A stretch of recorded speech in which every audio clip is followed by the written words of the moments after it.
Friday seminar series. On behalf of the University of Queensland and the Sustainable Minerals Institute, we would like to acknowledge the traditional owners and custodians of the land on which we meet today. We pay our respect to their ancestors and their descendants who continue cultural and spiritual connections with country, and we recognize their valuable contribution to Australia and the global society. It's my great pleasure to welcome Eric Bain Wasmund.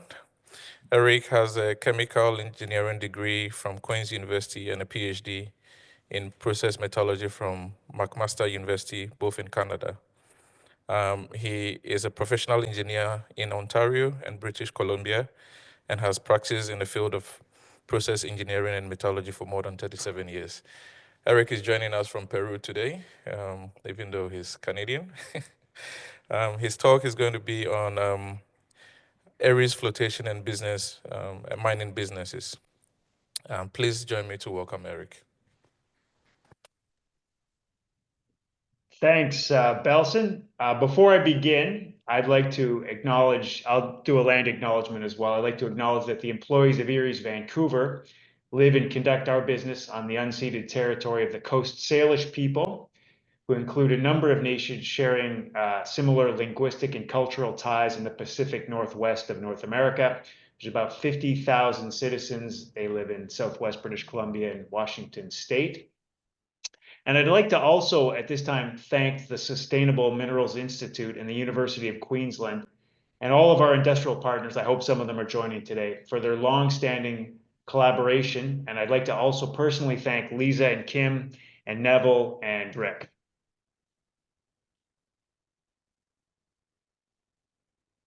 So I'm going to talk a little bit about Erie's Flotation and our mining business. We drive the adoption of sustainable and innovative technology through strong customer partnerships. We operate from 11 Erie's offices around the world. We have a strong collaboration model. I would say that's really our brand. We work with universities, R&D facilities, test labs, engineering houses, and other OEMs, and customers in particular all around the world. We have more than 40 process engineers situated throughout the world, and we have a full service in-house test lab, and that helps us to develop and promote new flow sheets.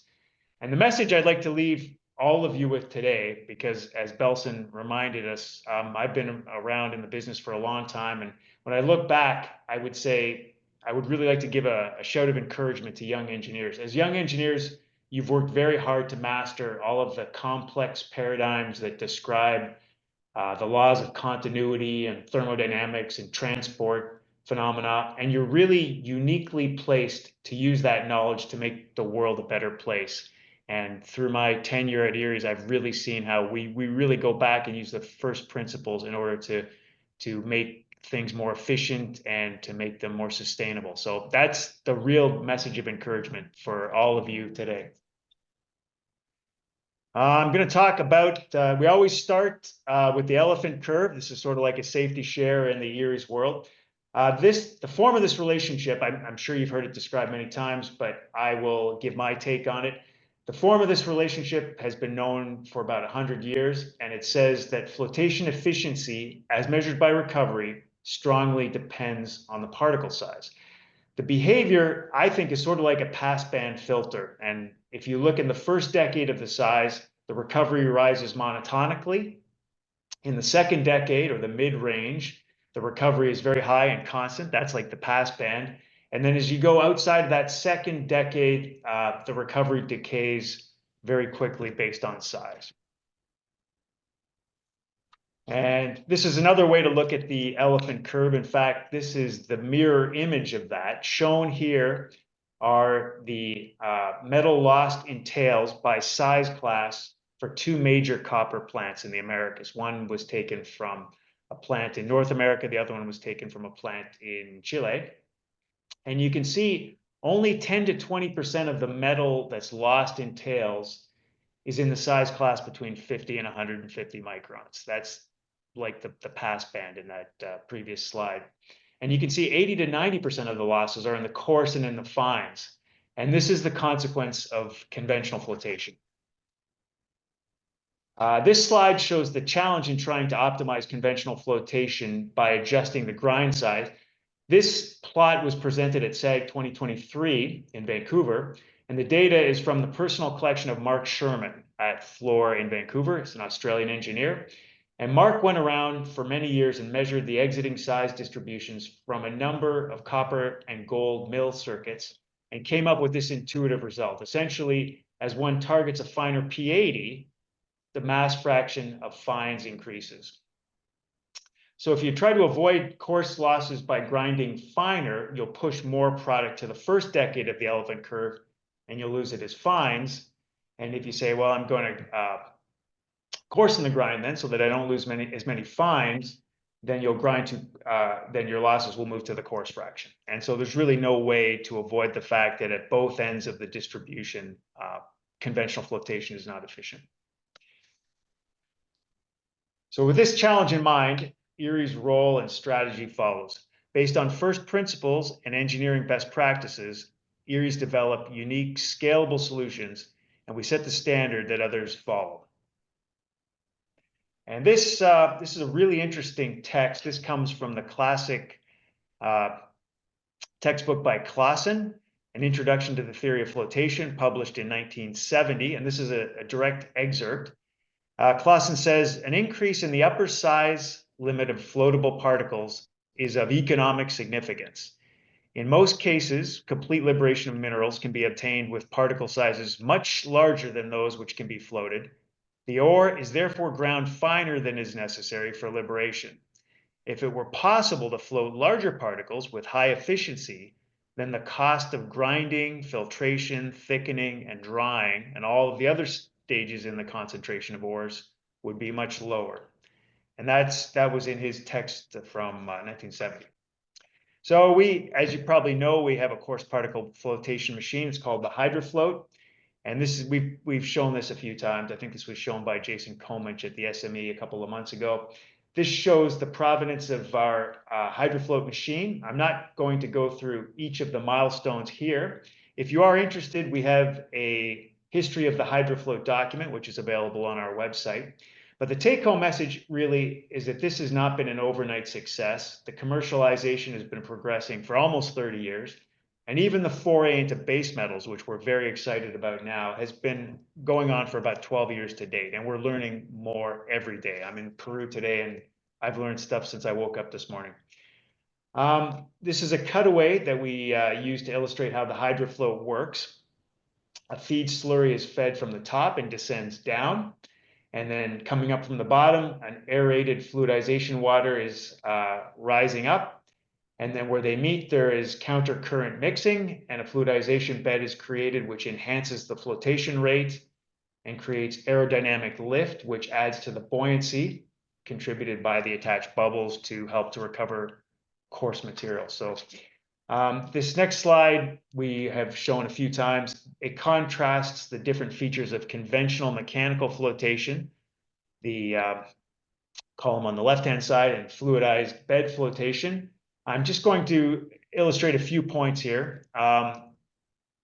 With respect to doing flotation in a fluidized bed, an upward flow of water creates induced lift, which is really aerodynamic drag, and that helps to raise the coarse particles out of the bed.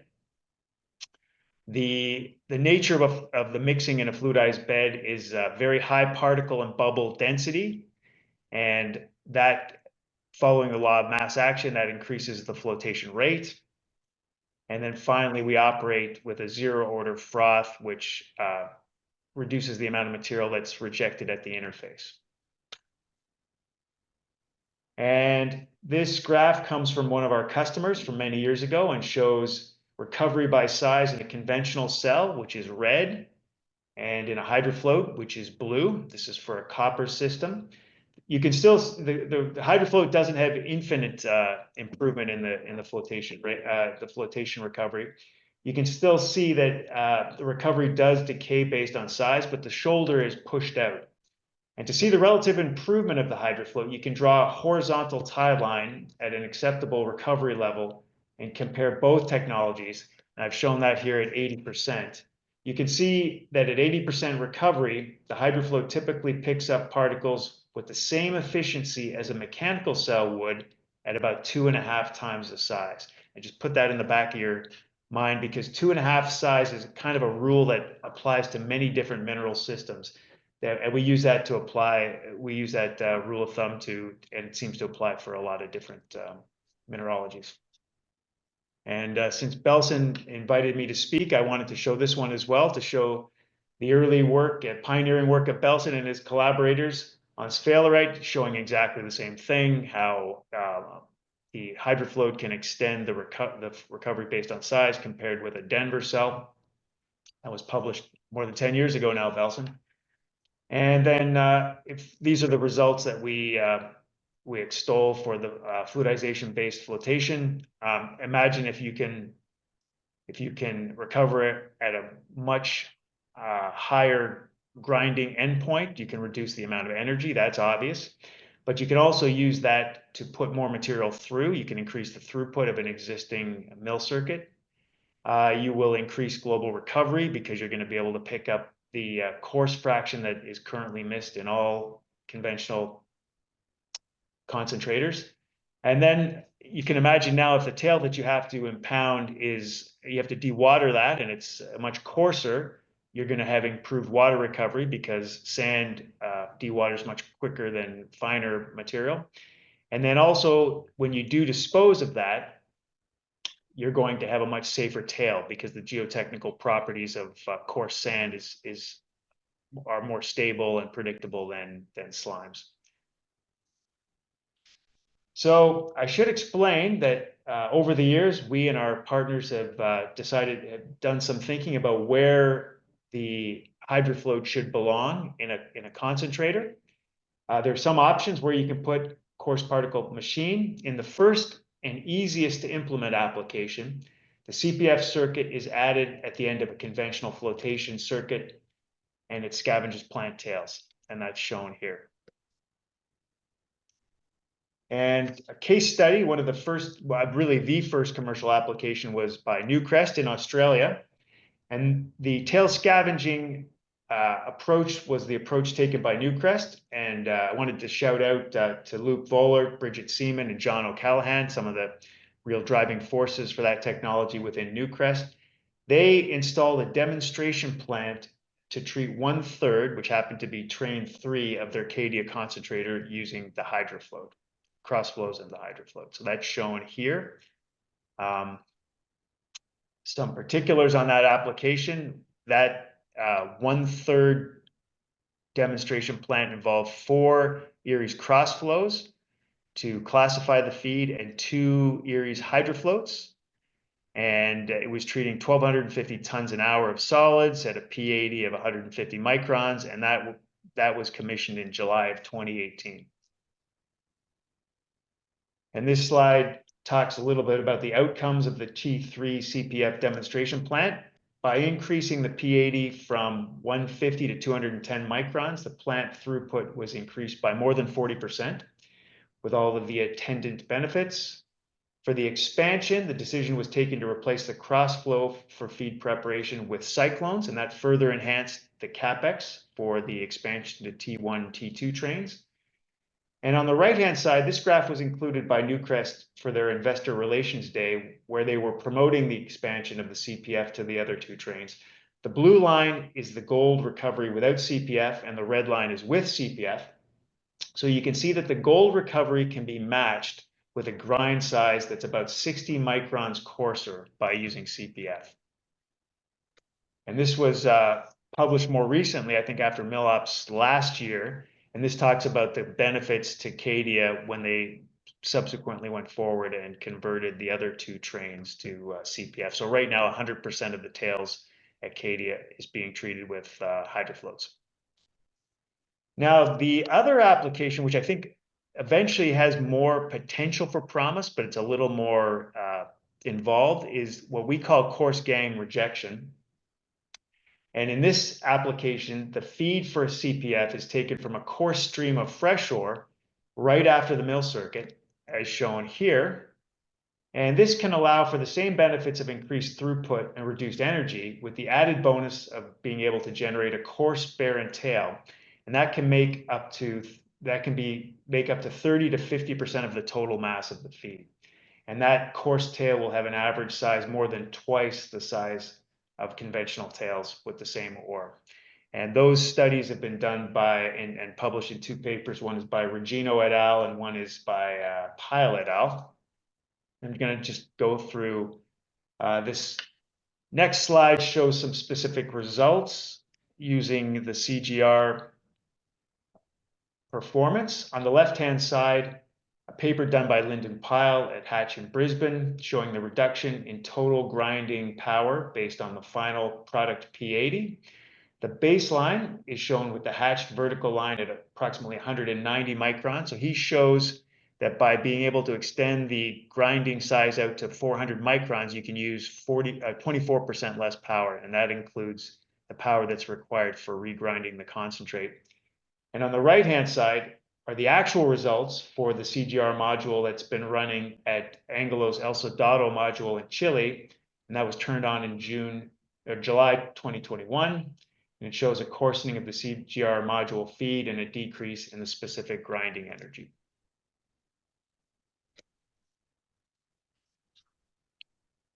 Being able to run tests and using that data to scale is very important for an OEM equipment vendor.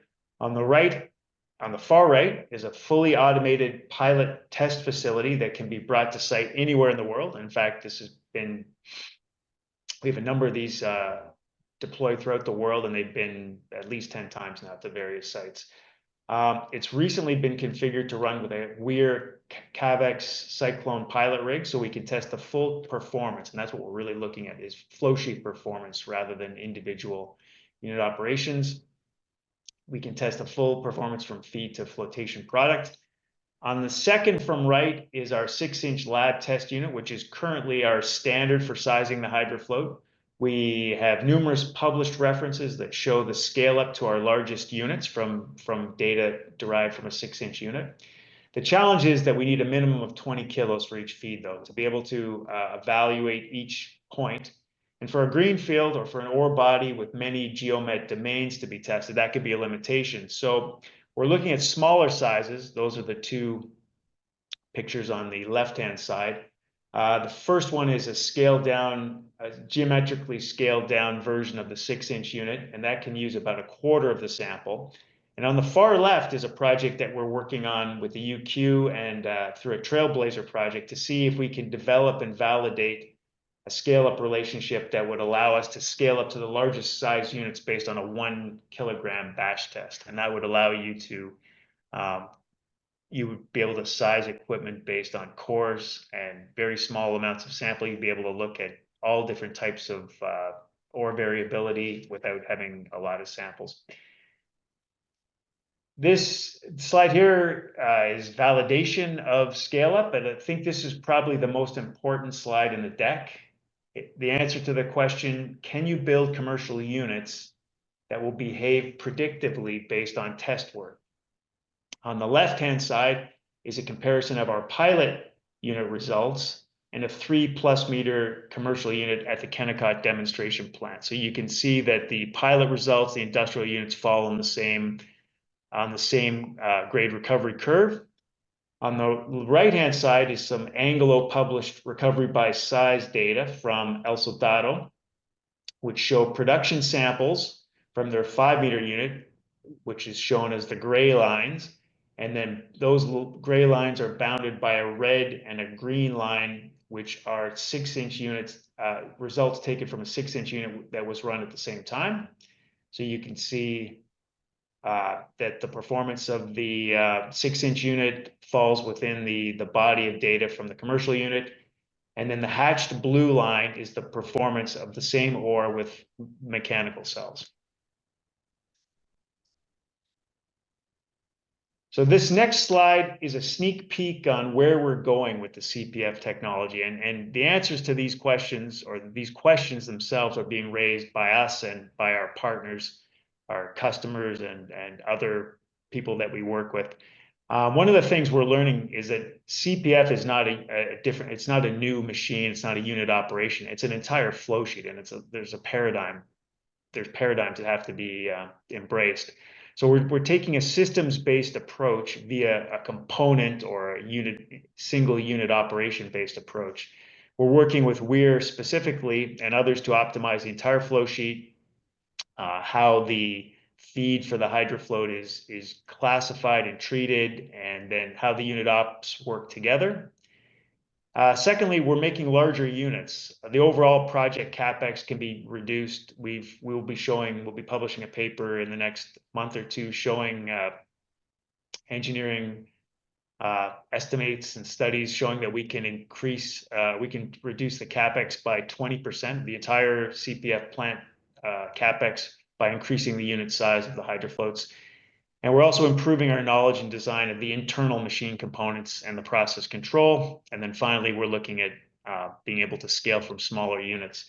The details of this roadmap are published this month in Global Mining Review. And if anybody's interested, if you send me an email, I'll send you a reprint of that article that just published a few days ago. And this slide just shows some physical modeling that we've been doing to optimize and improve all of the internal components of the hydrofloat. This is the fluidization manifold, and we're looking at bubble distribution as it goes into the unit. We're measuring that with cameras and high-speed borescopes, and then we're also converting that into size distributions with image analysis. I'm going to just change gears though a little bit right now, and I'm going to talk about two-stage flotation machines and another one of our products, which is a major area where industrial flotation can make big improvements. And again, to go back, this is sort of an analog to Claasen's statement. This just to show that nothing is new in the world. This cartoon comes from the PhD thesis of Zhiyang Zhou at McGill University. And it puts forward the idea that flotation kinetics can be much more efficient if it's broken down into two separate serial steps.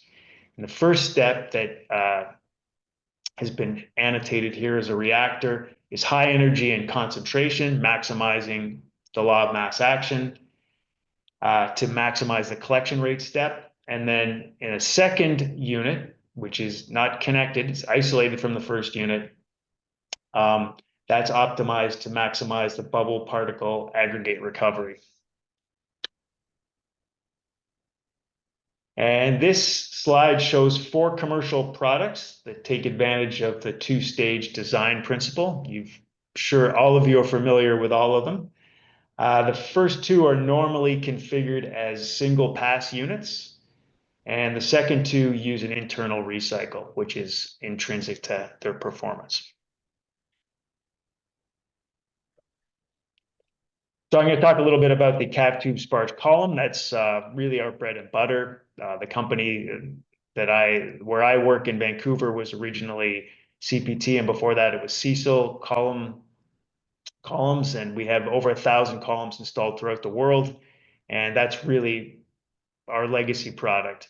This is a cross-section of our cab tube sparge column, and it's designed so that high-intensity mixing and contacting of particles and bubbles occurs in the cab tubes and in the mixing regions of the column. So material is extracted, it goes through cab tubes, which induce cavitation and also precipitation of bubbles onto hydrophobic surfaces, and then it's inserted back in to the column.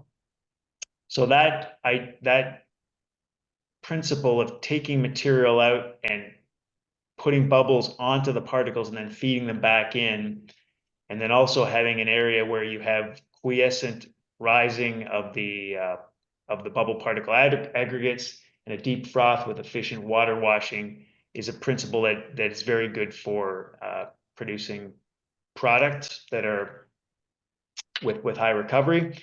The chart on the top right-hand side shows the performance of a full-scale column versus a conventional mechanical cell for iron recovery, and you can see that you'll get enhanced grade at the same recovery using this two-stage approach.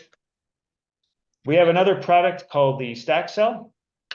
It's been designed explicitly as a two-stage machine with two concentric compartments in series. The first inner compartment, illustrated here as 2, is where air and feed are mixed. It operates with a very high specific power input and short residence time. And then the output from that compartment goes into an outer compartment with low specific energy and long residence times to facilitate the froth recovery step. And these are the recovery and residence time results from a trial that was done at Kennecott almost 10 years ago, and it was published at the National CMP in Ottawa in 2018, benchmarking stack cells versus conventional tank cells. On the left-hand side plot, the orange curves show the cumulative recovery for 3 stack cell pilots in series, and also the Denver batch test performed on the same ore. So you can see that the two-stage pilot units have approximately 2 to 3 times improved rates compared with the Denver result. And then on the right-hand side, that plot just takes the first 2 sets of data from the left-hand side and adds on the performance of the plant 300 cubic meter stirred tank cells. Here you can see that the tank cells are about 2 times slower than the Denver test, and that corroborates the scaling rule that's used for a lot of tank cells. So you can see the two-stage stack cells are 2 to 3 times faster than the Denver, and the Denver itself is about 2 times faster than a conventional mechanical cell, which is not operating efficiently, obviously. These tests were reproduced more recently at Newcrest's Red Chris, and this time we had 6 pilot stack cells in series, and that was used to compare against the existing 200 cubic meter stirred tank rougher scavengers. And the idea, why were we doing this? Well, the plant decided that they needed more flotation capacity, and they couldn't fit more of the large 200 cubic meter tanks into the facility. So we were able to propose a smaller stack cell that would have the equivalent processing capability to a 200 cubic meter tank cell. And again, the same trend. On the far left, the pilot stack cells were about 2 times the rate of a Denver lab batch test. And that itself was about 2 times faster than the tank cells. On the far right were the conventional tank cells. And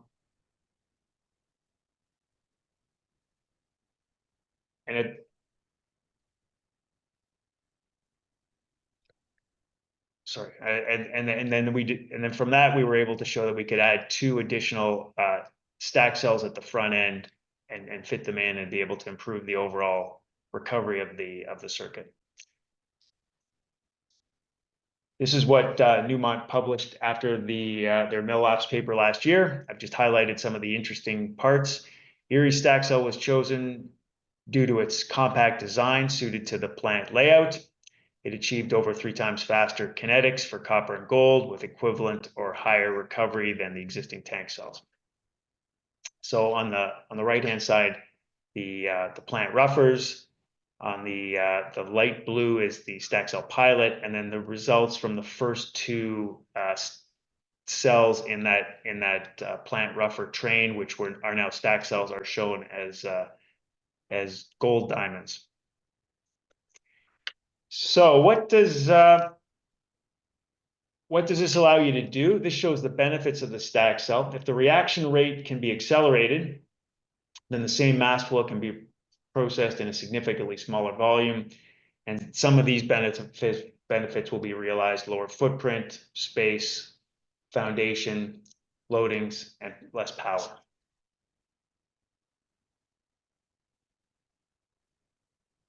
So I'm a little bit ahead of schedule here. I think more time for questions. In terms of a summary, I'd like to emphasize some of the things that are particular to our company and what we think are very important. Technology and designs are based on first principles. We have an unrivaled group of process engineers focused on pushing the adoption of new technologies, and these adoption is a lot more than designing a new machine that's improved. It's getting it into the plant, addressing all of the operability issues and the maintenance issues, and it's much, and then changing people's minds as well. We have a strong collaborative spirit and a global footprint, and we like to believe that we're customer focused. So that's the end of my presentation. If there's any questions, I'd be happy to take it now. All right, thank you, Eric. And as Eric rightly mentioned, there's a lot of time for questions and discussion. So if anyone has a question for Eric, and online as well. Rick first. Thanks. Thanks, Eric. I really enjoyed that. Well, I just want to say there's not really anybody interested in coarse particle flotation around here. Just joking. One of the things, and you'll be surprised to hear I'm not going to be asking you a super technical question, but one of the things that we're really keen on that you sort of touched on, but I think is a huge benefit as well, is the possibility to take the coarse material that you're rejecting and make sure it never becomes waste. And Daniel Franks and his team are working a lot on that. And I don't really have a question, but other than just to say that we sort of see that part of the HydroFloat as a huge opportunity to do something that's kind of equally transformational for the industry, and so it's also an exciting part of what you guys are doing. You know what, Rick, that might end up being one of the biggest benefits of coarse particle flotation. It wasn't necessarily the first one to be considered, but safer tailings and novel ways of combining coarse material and fine material commingling in an impoundment, that might be one of the biggest benefits of this over the long run. That's what we believe. And obviously, Phil Newman and some of the guys at Anglo have done a lot of work on hydraulic dry stacking, and that's all part of this ecosystem, really. Hi, Eric. Thank you for the talk. I wanted to, I guess, expand a little bit on the concept of the original applications of the float as bed technology were on tailings at Newcrest, with some additional more work requiring installations on the upfront installation of coarse gangue rejection. What would you say is the real future of where things are going to go in terms of the placement of your technology in circuits? Is it going to be upfront or in the tailings? Like, where does the future lie? Tailings are simpler from the point of view of a brownfield implementation, but I think for greenfields, once the technology is considered more people become more comfortable with it, I think the real benefits are in coarse gangue rejection, because you're always going to have more coarse material when you are treating fresh feed. It's never going to get ground down to a point where you have to push it through a conventional flotation circuit. And you also have the potential to reduce the amount of conventional flotation that's required. If your HydroFloats can take 30 to 50% of the fresh feed, that means the conventional flotation circuit can be sized commensurately smaller. So that's I think the future. It's going to produce more coarse material, which is good. To Rick's question, it's going to require less conventional flotation, and it's all a question, I think, of this becoming more of an accepted paradigm. I completely agree. Thank you.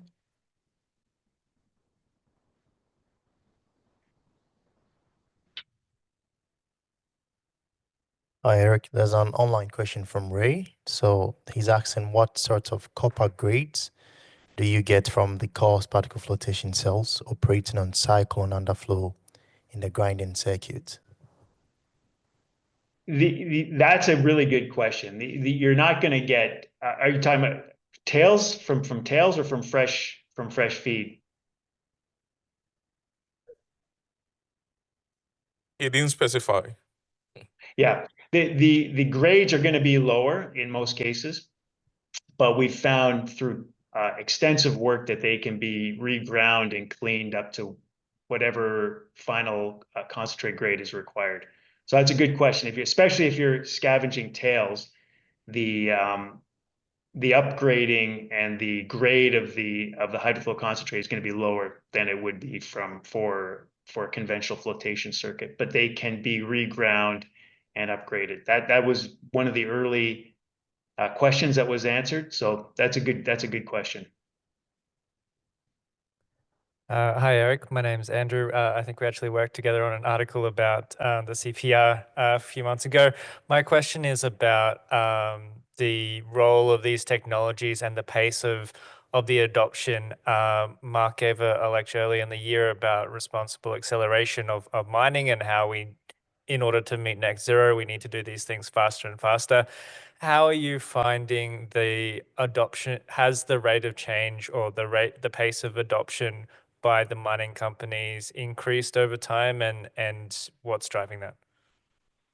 Well, for greenfields, for capital projects, I mean, these are projects that could be $1 billion to $6 or $8 billion. So these don't come around every day, and when they do come around, there's a very low tolerance for risk. So first of all, there's not an opportunity to implement this every day, and even when those applications come up, you have to do a lot of homework to show that that this is going to not only meet a particular business case, but that if there's not going to be any technical risk that would impede the application. So there's a certain amount of inertia, and I understand that. I've been in the mining business for a long time. You just have to be patient and you have to demonstrate. And I think in the applications that I showed, El Soldado and Cadia, those were all preceded with demonstration plants, and that's a good way to de-risk from the owner's perspective. But it does take a long time because the investments are so large that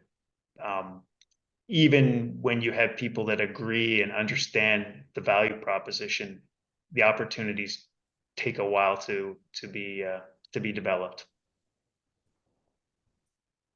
Okay, there's another online from Kim Ranj. So she's asking whether Aries' new technologies in the combination circuit, classification and combination, which may help to unlock front course gang rejection. Are there any technologies? For grinding? For Yeah. classification and combination, yes. Yes, I think there are. I think if you can imagine, if you could produce, and there are some technologies out there, if you have grinding technology that can produce a product size distribution that is sharper, I think that would be beneficial. In other words, if you could produce a product grinding size distribution that was not as broad, I think that would help you to focus in on being able to optimize. And the same would be true for classification. If you can get tighter classification size distributions, that would also be helpful. Okay. There's another from Ryan Bracey. Great presentation, Eric. There's a lot of discussion from where on the Cavex double effect cyclone. Has this been used in combination with the hydrofloat? And is it available for testing in the hydrofloat test rig?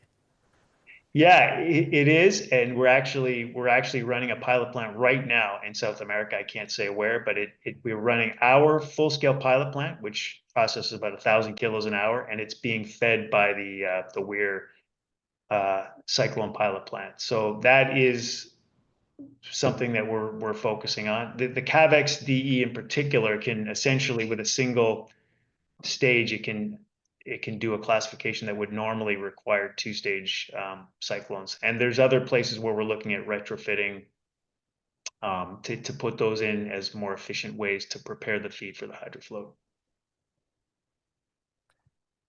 I should also mention too, we have a long-standing partnership with Weir, and to me, that's a really great example of collaboration. We don't make cyclones, and Weir isn't doing flotation, but we work together because we have a common interest and we have a systems approach to working on behalf of the owner to perfect the technology, and we don't care about who makes what. put our differences aside, say we're going to do this for the benefit of the technology and the customer and the industry. So that's something I'm very proud of. Just to follow up on Lisa's question regarding risk, what sort of risk do you see with putting the hydrofloat up front as opposed to in the tail end for scavenging? Yeah, it's a really great point, Belson. If it's on the tail end, it's essentially decoupled from the main plant. If anything happens, and we're looking at, we're considering things like maintenance or downtime. In a mill, it's not, if it's decoupled, you can turn it off and continue to run the main plant. But if you put it up into the conventional concentrator flow sheet, you have the same situation if a mill goes down or if a cyclone cluster goes down. That does affect your overall production. So proving the reliability and the mean time between failures and all of these things that people use to measure the reliability of equipment, that's something that we really have to show before people, I think, will embrace it in the CGR application. And then the CGR application, that's considered at the very beginning of a design. So it has to be accepted, and then somebody has to have a greenfield that they're developing that says, hey, I think we really can get the most benefit out of putting the hydroflow right into the concentrator. And when you're willing to take that risk, that's where the main benefits are too. So it's risk and reward. Okay, from Mike Samuels, is the kinetic flotation test the basis for scale down of retention time in a stack cell, or is a flotation test modified to account for the scale down in some way, particularly if the mineral is slow floating? Yeah, that's a really good question, and I don't have our stack cell product line man. He's with me now actually, but he's not in the room, so I don't want to say anything out of school here. But basically, we use the kinetics curve to scale the kinetics, and then we also consider that there is a froth recovery portion as well. So we consider also the depth of the froth and the froth carrying properties. So that is one part in the scale-up of a stack cell. We also consider froth transport considerations. Okay, one more from Ray Coinen. Is there potential for small-scale plants to eliminate the ball mill in a sack mill ball circuit? This would, of course, increase the rate grind requirement. That's a really good question. At what point now can you coarsen, and what can you do in terms of milling if you can really coarsen the requirements for flotation? As you can see from one of the first slides, the hydrofloat doesn't extend the range infinitely. It just sort of pushes that shoulder out. So I think you're always going to have some kind of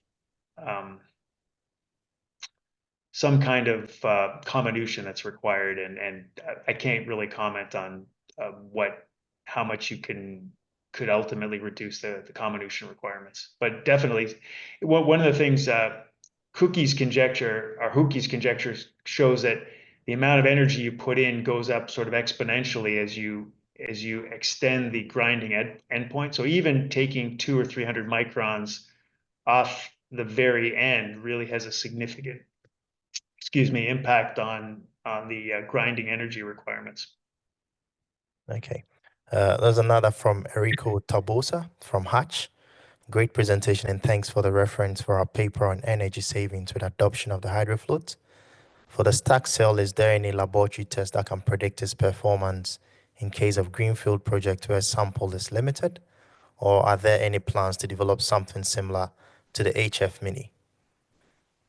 Yeah, that's a great question, Eric. And if you send me an email, I'm gonna get you in touch with our product line manager for stack. So we do have ways that we can scale up from Denver test data. And as I mentioned earlier, one of the advantages of a stack cell is you can also run it with a significant froth, and you can actually wash that froth effectively. So we also consider the froth transport characteristics as well. But the kinetics is one of the main ways that we use to assess, and that can be scaled from smaller Denver type samples.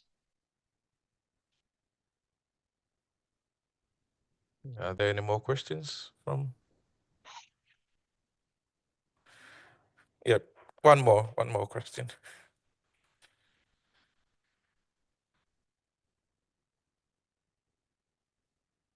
Thanks.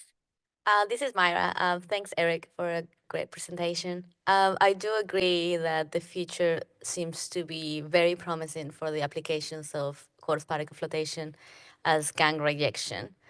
But have you done, in all the testings that you have done, have you seen any potential issues with selectivities downstream? Because if you do a coarse particle rejection, you're going to float all the sulfides, basically. Yeah. And then you're going to liberate them farther and then do a cleaning stage.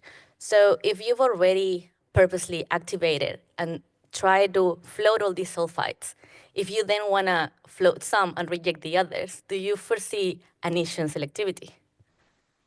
That's a good question, and chemistry is a factor for sure. So you have to consider the chemistry that you use for coarse particle flotation, and it could be different, or you could have selectivity issues as well. But I would consider this similar to how you would do a bulk float to get the initial material into the concentrate. Okay, one more question. I keep saying one more. So this is coming from Ray again. Can the elimination of the ball mill in an AB circuit be tested in your lab or pilot testing equipment? That's a good question. I couldn't really give a qualified answer at this point, but certainly that you would be looking at ways that you could reduce the amount of grinding that would be required for sure. Whether you would remove a particular unit operation or whether you could use different operations that are more efficient, I couldn't really give a qualified answer at this point. Just to give a little bit of comment regarding that, there are other grinding devices that you can use to prepare feed for flotation. And in the CPR project, we've tested the VRM as well. And the VRM appears to be a very good device for preparing feed for the hydrofloat or for coarse particle flotation. So there are other equipment you can use to replace things like the ball mill or the sag mill up front to prepare feed. Thank you, Belson. I wasn't sure if I could mention that because it's, but thank you. All right. Thank you, Eric. Please join me again to say thank you to Eric. So next week we have Dave Samut from Loop Hydromet. Dave will be talking about Helion Loop copper made green. So please join us next week. And David will be here in person, so please turn up in numbers. Thank you, and thank you, Eric. Cheers. Thank you all.